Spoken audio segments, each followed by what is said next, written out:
I don't know about you, but after months working on a project, it feels really good to get to the stage where I'm publishing it. In this movie, I'd like to point out some of the publishing options in Storyline and some suggestions as to when you might use each. So to get to the publishing options from Story View, go up and select Publish.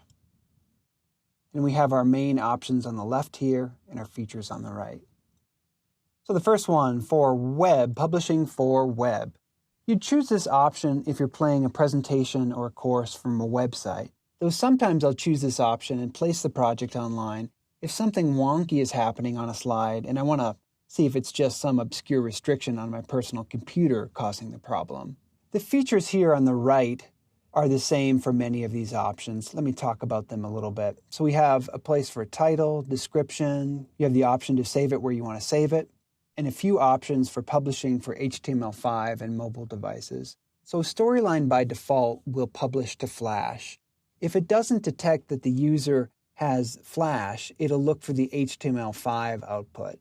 And if a learner is viewing the course on the iPad, it'll look for the Articulate mobile player app, which, by the way, is a free download from iTunes. And also, regarding the iPad, there's an option here to allow downloading for offline reviewing.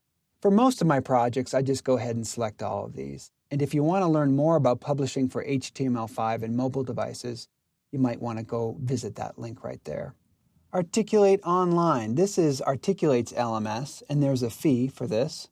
However, there's also a 30-day free trial, which is handy. For example, if you've got a course on your LMS and there are playability or tracking issues, with the 30-day trial, you could put it on Articulate's LMS and get a better sense of whether the problems are because of your LMS or because of the way the course was actually developed. We have our LMS option, which is a popular option. Just want to point out one thing here, and that has to do with tracking. Two ways to track on the LMS. One is by a results slide, which is basically that quiz slide, and you can have multiple of these. And let me show you another way you can track. You can also track by using the number of slides viewed.